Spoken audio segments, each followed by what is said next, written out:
마반야바라밀. 오늘은 부처님 성도의 의미에 대해서 말씀드리겠습니다. 가장 위대한 인간의 탄생이라는 제목을 붙였습니다. 부처님께서 깨달음을 얻으심으로써 인간 중에서는 가장 위대한 인간이 되셨다, 이렇게 말씀드릴 수도 있는데요. 저는 인간 중에서만이 아니라고 생각합니다. 신과 인간을 통틀어서 가장 위대한 영웅의 탄생이다. 인간의 탄생이라기보다는 영웅의 탄생이다, 이렇게 제목을 붙이는 게 합당할 것 같습니다. 나와 그대들은 이제 신과 인간의 모든 속박으로부터 자유를 얻었다. 그대들이여, 이제 전도의 길을 떠나라. 인간과 신들의 이익과 행복을 위해 머물지 말고 떠나라. 부처님께서 깨달음을 얻으신 이후에 바라나시에서 60명의 아라한을 배출하십니다. 그리고 60명의 아라한에게 바로 이와 같은 전도 선언을 말씀하셨어요. 인간과 신들의 이익과 행복을 위해 머물지 말고 떠나라. 두 사람이 한 길을 가지 마라. 나도 이제 우르벨라의 사나니로 가리라. 이렇게 선언을 하셨죠. 바로 전도 선언. 왜 이 전도 선언을 하셨냐 하면은 바로 당신의 깨달음이 우리 인류, 그리고 인류뿐만 아니라 신들의 이익과 행복을 위해서도 꼭 필요하다고 생각을 하셨기 때문에 전도의 길을 떠나라 라고 선언하셨던 겁니다. 바로 이 그림이 뭐냐? 팔상송도 중에 수화항마상입니다. 팔상도라고도 합니다. 부처님의 생애를 8가지 그림으로 그렸다는 뜻입니다. 이 수항마상은 부처님께서 나무 아래, 보리수 나무 아래 앉아 계시죠. 보리수 나무 아래서 깨달음을 얻으시기 직전에 마군의, 마라의 침입을 받습니다. 마라가 부처님께서 깨달음을 얻지 못하시도록 방해를 하려고 해요. 대군을 이끌고 왔습니다. 대군을 이끌고 왔지만 부처님은 끄떡도 안 하시죠. 그리고 마라가 그러면 당신의 깨달음을 증명해 보시오 하니까 그때 대지의 여신이 나타나서 물병을 들고 나타났습니다. 물병을 들고 나타나서 내가 증명해 보이겠다 하고 부처님의 깨달음을 증명하십니다. 그러면서 물병에 물을 쏟으니까 대지가 진동하면서 지진이 일어나고 역시 물이 넘치네요. 그래서 마군들이 막 빠져 죽고 그러는 장면이 연출되었습니다. 그 그림을 이렇게 그렸습니다. 이 그림을 수와 항마상, 나벌 8일 성도하니 모든 마군 조복받고, 나벌 8일이라는 것은 섣달 초 8, 음력으로 12월 8일을 이야기합니다. 나벌 8일 성도하니 모든 마군 조복받는 장면, 바로 이것이 수와 항마상입니다. 부처님의 깨달음, 그 위대한 과정을 간단하게 정리해 보겠습니다. 출가 후 부처님은 크게 5과정을 거치십니다. 출가하시자마자 바이샬리 근처 고행자들의 수행체를 찾아가시죠. 고행자들이 너무나 고통받고 있는 것을 보면서, 그렇게 고통을 감수하면서 수행하시는 모습을 보면서 부처님은 이건 아닌 것 같다 라고 생각하시고 바로 지나치십니다.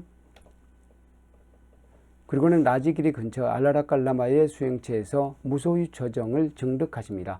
무소유 처정은 선정 수행 단계에서 뒤에 가장 윗단계에서 그 다음 단계로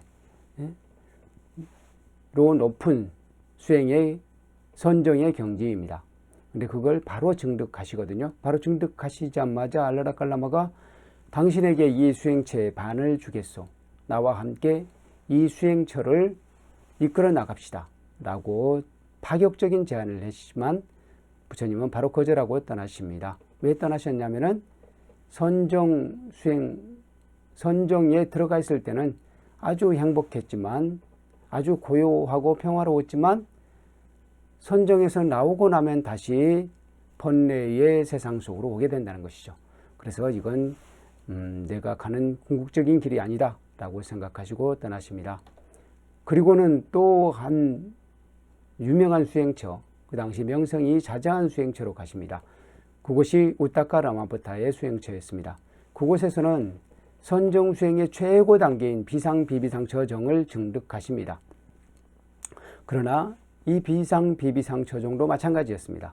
선정에 들어가 있을 때는 지극히 평화로웠지만 선정에서 나오고 나면 다시 번뇌의 세계 속으로 들어갈 수밖에 없었다는 것이죠. 그래서 우타카르 라마푸타가 더 큰 파격적인 제안을 하지만 그 파격적인 제안이란 건 뭐였냐면은 이 수행체를 당신에게 드리겠습니다. 당신이 이 교단을 운영해 주십시오. 라는 파격적인 제안을 합니다. 그럼에도 불구하고 부처님께서는 그 길이 내가 가는 길이 아니기 때문에 떠나겠습니다. 라고 말씀하시고는 길을 떠나십니다. 그런데 선정의 최고 단계까지 공부를 해보셨으니까 또 그때 갈 데가 없으셨던 거예요. 그래서 다시 고행하는 곳으로 찾아갑니다. 고행님에서 이번에는 가장 혹독한 고행을 하셔요. 그야말로 하루에 좁쌀 한 알로 연명하시기도 하고 숨도 안 쉬는 고행을 하십니다. 그러다 보니까 완벽하게 피골이 그야말로 상접하게 되시죠. 백가죽이 등뼈에 완전히 달라붙었다고 하십니다. 그래서 그 고행으로는 절대로 번뇌에서 벗어날 수 없다는 것을 아시고 고행을 그만두시고 내란자라 강에서 목욕을 하시고 분소이도 갈아입으신 후에 수자타 여인에게서 유미죽을 공양받으시죠. 유미죽을 공양받으신 후 보리수 나무 아래 가서 깊은 선정에 드신 다음 깨달음을 얻게 되시죠. 이게 바로 고행상입니다. 그야말로 백가죽이 등뼈에 완전히 철썩 달라붙었죠. 그래서 등에 뼈가 보일 정도입니다.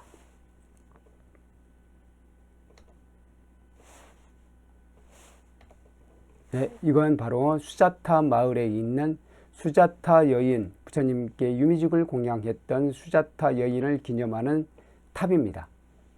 그 수투파를 이렇게 크게 웅장하게 조성해 두었습니다. 물론 지금은 많이 훼손되어서 이보다 더 훨씬 크고 웅장했겠죠. 지금은 훼손되었지만 역시 웅장한 자태가 그대로 보이고 있습니다.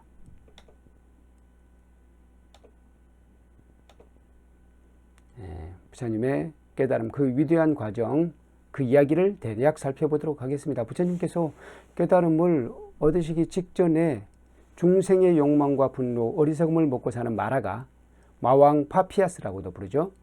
대군을 이끌고 부처님의 성도를 방해하러 와서 말합니다. 이렇게 말합니다. 당신의 몸은 가냘프기가 마치 마른 나뭇가지 같군요. 그렇게 약한 몸으로 이 험한 세상을 헤쳐나갈 수 있겠어요? 살아야 합니다. 개똥밭에 굴러도 살아야 합니다.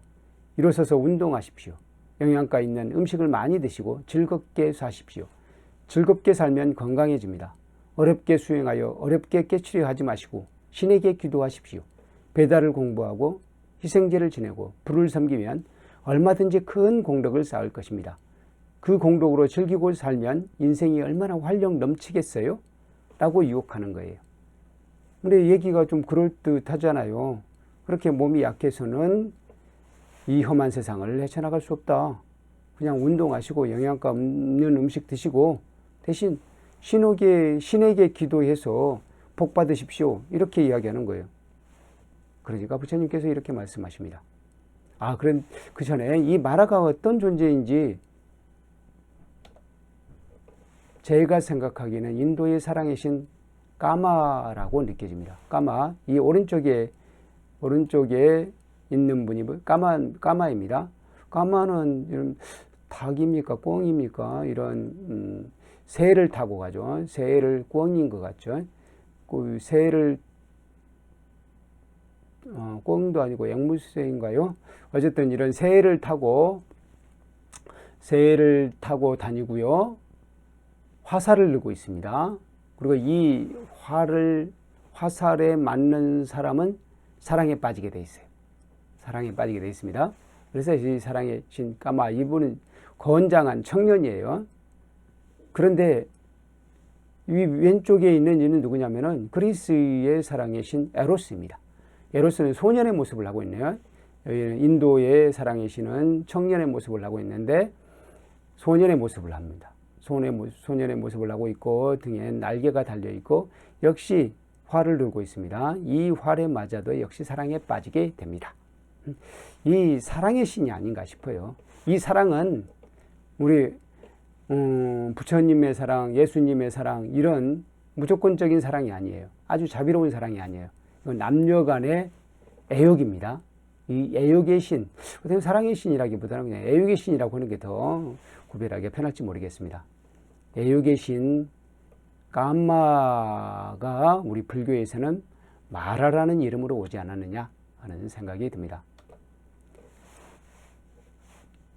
마라가 그렇게 유혹하니까 부처님께서 이렇게 대답하십니다. 사악한 자여, 어리석은 자여, 욕심으로 똘똘 뭉친 자여, 무엇하러 여기에 왔습니까? 이곳에서 당신은 전혀 힘을 쓸 수 없을 겁니다. 그대는 세간의 복락을 찾는 자에게나 수작을 거십시오. 그들에게 적당한 복을 주고 제사밥을 얻어먹는 것이 당신의 일 아닙니까? 나는 최상의 지혜를 얻었습니다. 그대가 나의 건강을 걱정할 때가 아닙니다. 그대의 건강은 지금 풍전등화입니다. 어서 정신을 차리고 자신의 욕망을 버리세요. 이렇게 부처님께서 역공격을 하십니다. 또 부처님께서 이어서 말씀하십니다. 그대의 첫 번째 마구는 욕망, 두 번째 마구는 혐오, 세 번째 마구는 굶주림과 목마름, 네 번째 마구는 가래로구나. 그대의 다섯 번째 마구는 권태와 수면, 여섯 번째 마구는 공포, 일곱 번째 마구는 의혹, 여덟 번째 마구는 위선과 고집이다. 잘못 얻은 이득과 명예와 칭송과 명성, 그리고 자기를 칭찬하고 타인을 경멸하는 것도 그대의 마군이다. 말하여.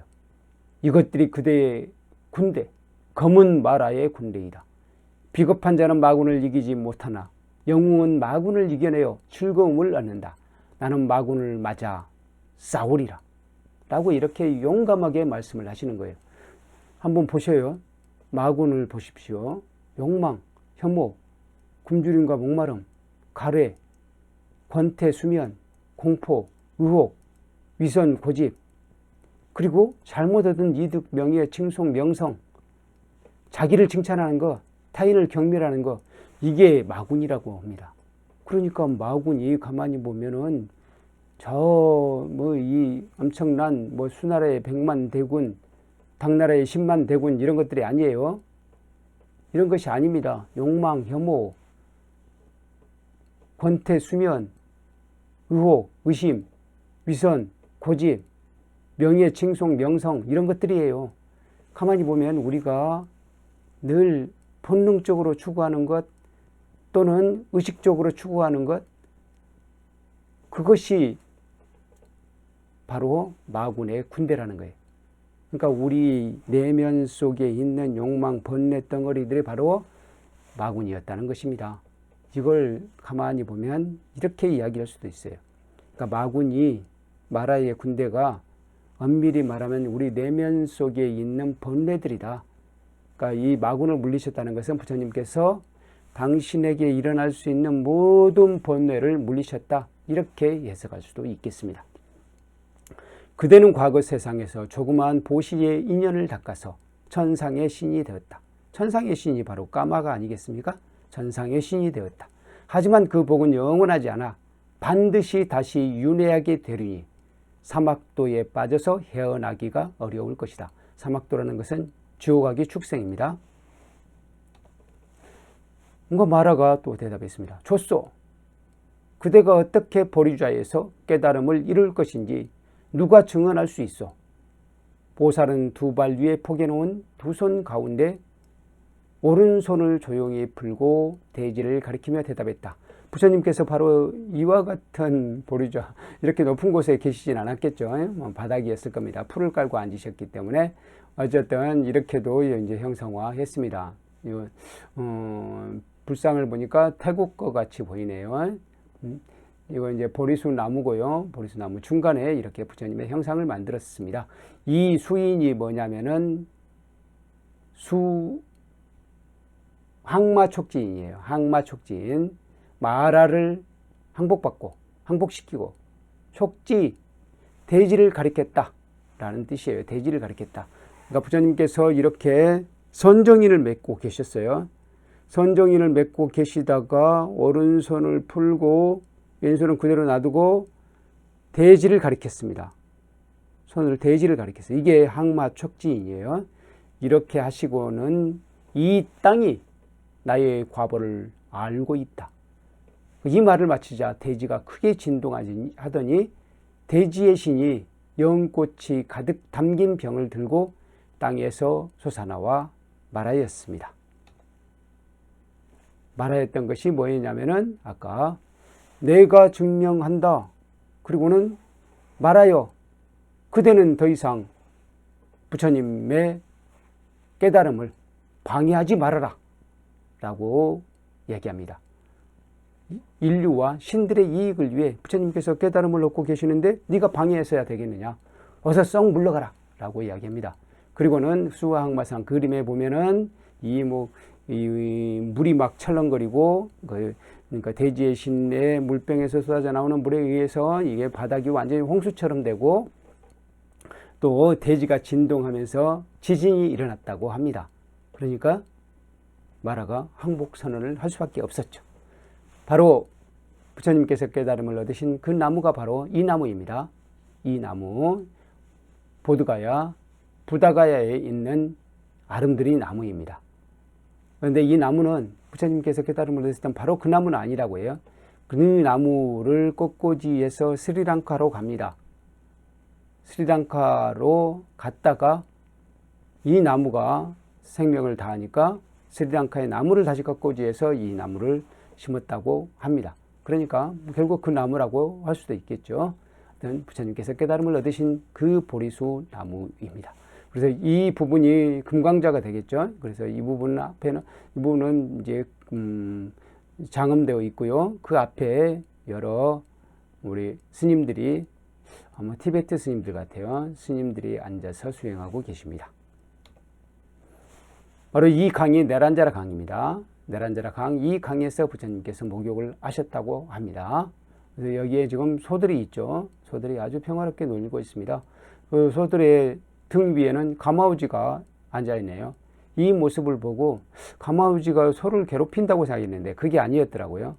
이 가마우지가 소들의 등에 있는 진드기 같은 것을 쪼아서 먹는 거예요.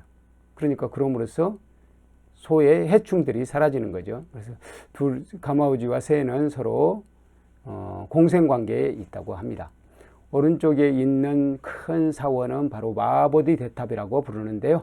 부처님께서 깨달으신 것을 기념해서 바로 그 보리수 근처에 만들어 놓은 대사원입니다. 그래서 이 사원을 인도에 가시게 되면 부다가야에 이 사원을 반드시 참배하게 됩니다.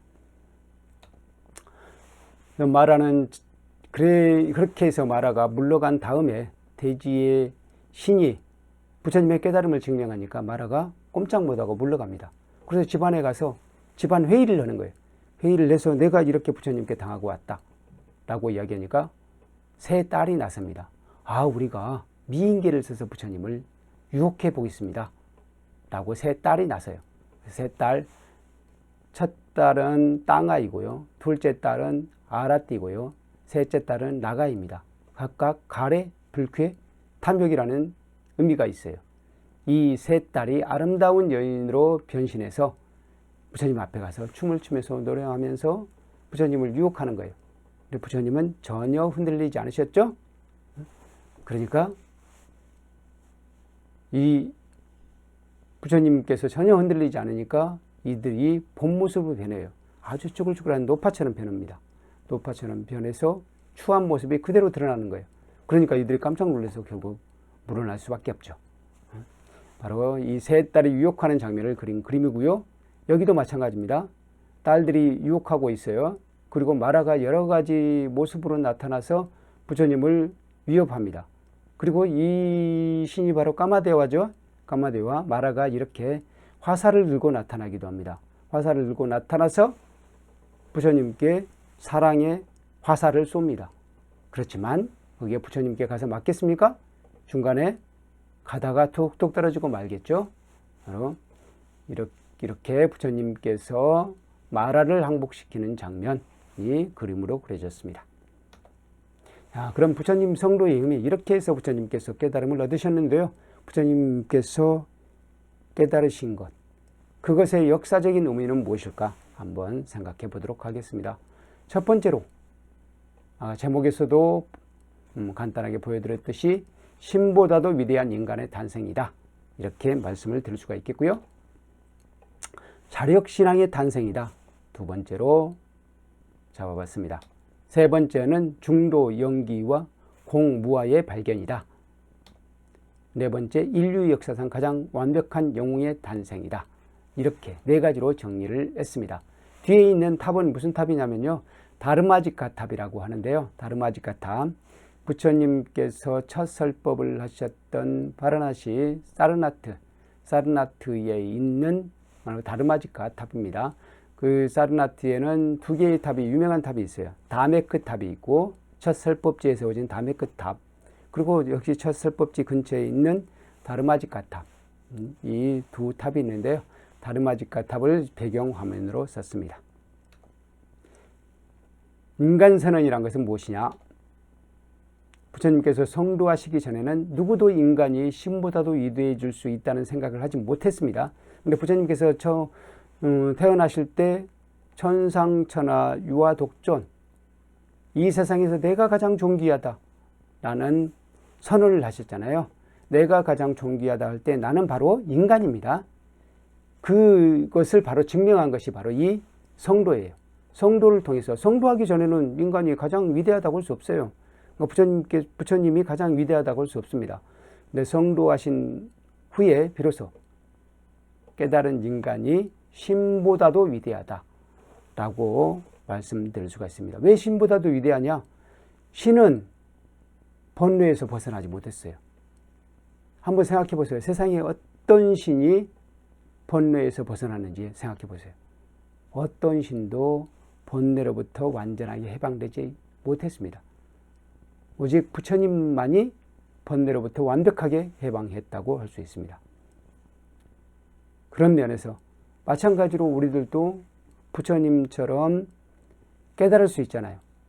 그러니까 오히려 인간이 신보다도 위대해질 수 있다라는 것을 선언하신 것이 부처님 성도가 아닌가라고 생각해 보았습니다.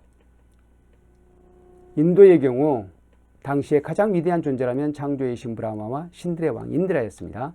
창조의 신 브라마, 이 세 신, 지금 인도에서 추앙에 맞지 않는 삼신이라고 하죠. 삼신. 이 가운데 있는 신은 비슈누고요. 우리가 볼 때 왼쪽은 브라흐마 신입니다. 오른쪽은 시바 신이에요. 삼신이에요. 이 비슈누 신과 시바 신이 지금 가장 추앙받고 있죠. 인도에서.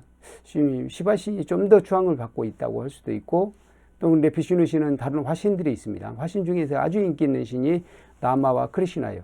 그래서 비슈누와 시바는 아주 비슷비슷하게 인도에서 최고의 인기를 구가하고 있다, 이렇게 말씀드릴 수가 있겠습니다.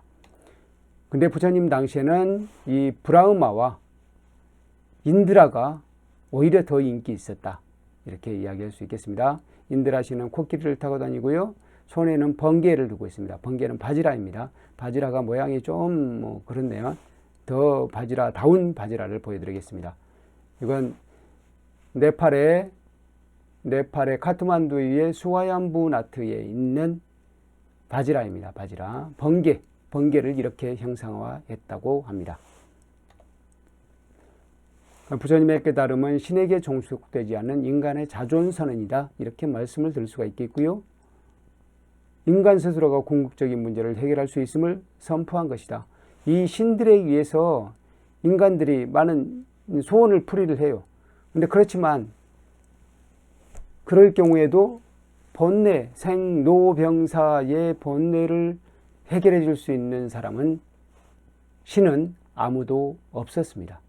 오직 부처님만이 궁극적인 문제, 노병사의 문제를 해결했다. 그래서 인간이 붓다가 될 수 있는 한 최고이다 라는 것을 선언한 것이 바로 부처님의 성도다 라고 말씀드릴 수가 있겠습니다. 그래서 인간선언이라고 말씀을 드리는 겁니다. 그 다음에 자력신앙의 등장. 그동안은 항상 신의 힘을 빌리지 않고는 안 되었어요. 그런데 부처님께서 성도하심으로써 자력신앙이 가능하다. 인간 스스로 자신의 힘으로 궁극적인 구원을 받을 수 있다라는 것을 증명해 보이셨다라고 말씀드릴 수 있겠습니다. 부처님께서는 난제 중에 난제인 생로병사의 문제를 해결하고자 출가하셨는데요. 그리고 그 답을 이 성도를 통해서 찾아내셨다고 말씀드릴 수가 있겠습니다. 인류 역사상 생로병사와 같은 난제나 인간 구원의 문제를 해결했다고 하는 이는 꽤 있었어요. 그러나 궁극적으로는 안 됐다는 거죠. 오직 부처님만이 이 문제를 해결했다고 할 수 있겠습니다. 그러나 온전한 인간의 힘으로 문제를 해결한 일은 없었습니다. 오직 부처님만이 신의 힘을 빌리지 않고 자력으로 해결하셨으니 문제 해결의 새로운 차원을 여신 것입니다. 그 다음에 두 번째로 중도와 연기, 공무아의 발견이다. 이렇게 말씀드릴 수가 있겠습니다. 중도라는 것은 뭐냐면 가장 적절한 거예요. 부처님께서 성도하시기 전에도 고행과 명상, 기도 등의 수행법은 있었지만 극단적인 쾌락도 고행도 아닌 중도는 생각하지 못했습니다. 그러니까 수행을 아주 엄청난 고행을 주로 생각했죠. 조행, 명상도 생각을 하긴 했습니다. 명상, 선정수행도 생각을 하긴 했어요. 그러나 중도, 가장 적절한 길을 부처님은 또 8가지 바른 길, 8정도로 설명을 하셨죠. 이런 방식으로 생각하지는 못했다는 거예요. 뭔가 극단적인 것이 결국 수행에 도움이 되는 것이지 중간이라고 할 수는 없죠. 적절한 거, 그게 수행에 도움이 된다고 생각하지는 않았어요. 인도 사람들은. 그럴 수밖에 없었던 게 대체로 인도의 수행은 신을 전제로 했거든요. 신을 전제로 온다면 신에게 호소하는 것이 중심이 돼야 되잖아요. 신에게 호소하기 위해서는 적절한 것으로는 안 된다는 거예요. 극단적인 것이 필요했어요. 극단적으로 고행을 하다 보면 신이 나타나서 너는 무엇 때문에 무엇을 위해서 그렇게 처절한 고행을 하느냐라고 물어보게 돼요. 그러면 소원을 대답하면은 그 소원이 이루어지리라라고 신이 도와주는 거예요. 그걸 생각할 수 있지만 적절한 것을 통해서 스스로 깨달음을 얻는 것, 이건 생각하지 못했다는 거예요. 그런데 부처님께서 바로 중도를 통해서 깨달음을 얻으셨다라고 할 수 있겠습니다. 그리고 중도는 어디에서 오느냐? 모든 것은 실체가 없다는 데서 옵니다. 서로 우준하여서 존재합니다. 서로 우준하여서 존재한다는 것이 바로 연기잖아요. 연기이기 때문에 중도입니다. 왜 연기이기 때문에 중도냐면은 연기라는 것은 바로 누군가가 창조하거나 누군가가 완벽하게 주재하거나 그런다는 것이 아니에요.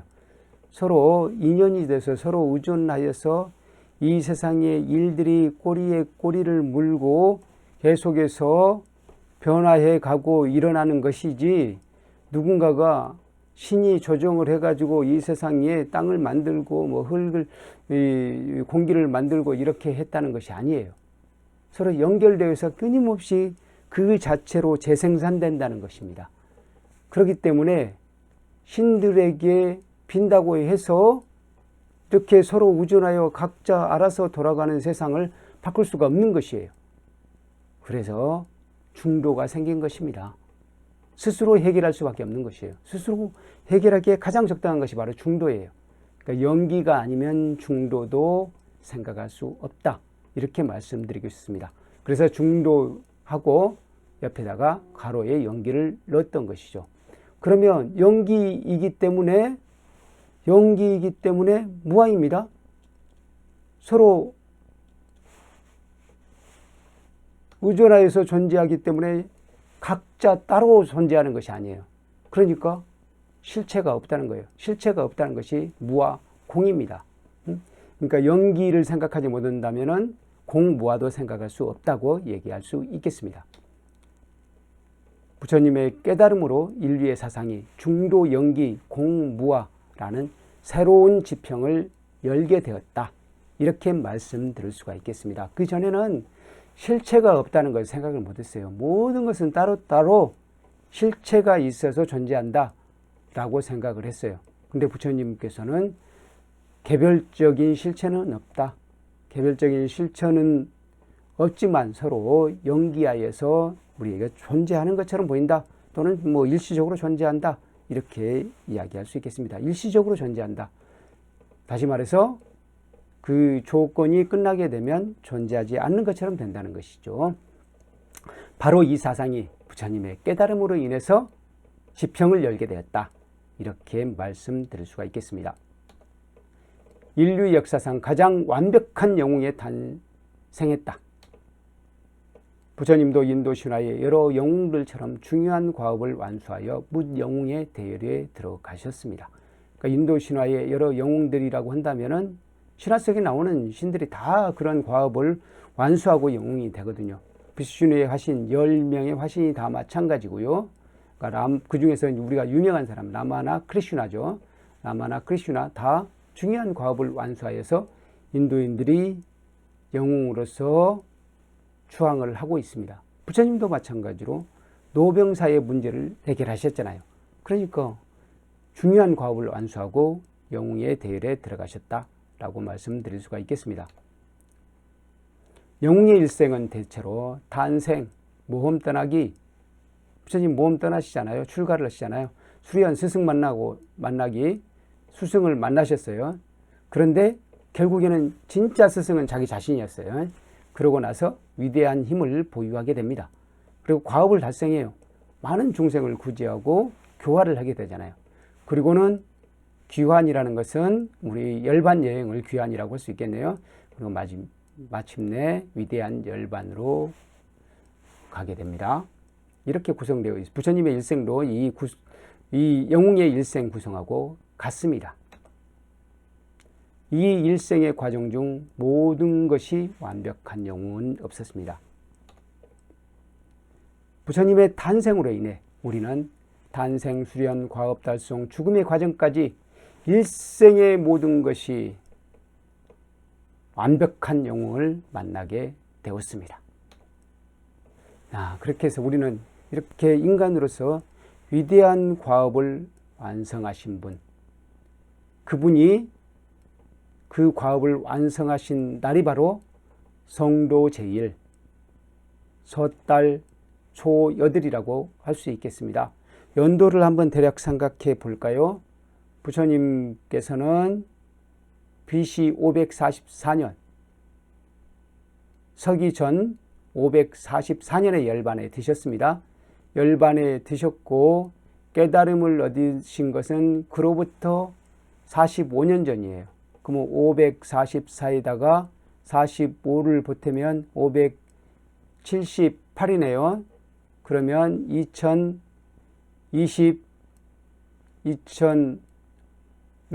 하시면 되겠네요. 현재 2566년이잖아요. 여기에다가 부처님께서 깨달음을 얻으신 게 35세, 다시 말해서 열반하시기 45년 전이니까 2566에다가 45를 보태면 2611년 전 오늘 깨달음을 얻으셨다는 것입니다. 성도전의 노래를 제가 시낭송처럼 그 가사를 읽어드리도록 하겠습니다. 인간의 모든 본래 끊어버리고 6년 하루같이 고행하시어 마침내 이루셨네 섣달 초8. 진리의 대광명이 누리에 찼네. 엎드려 예배하세 중생의 등불. 우러러 합장하세 인류의 스승. 억겁의 시간 속에 태어나시오. 억겁의 시간 속에 살아계시는 세존의 태오성도 오늘 이루니 없는 대자 대비 누리에 찾네. 엎드려 예배하세 중생의 등불 우러러 합장하세 인류의 스승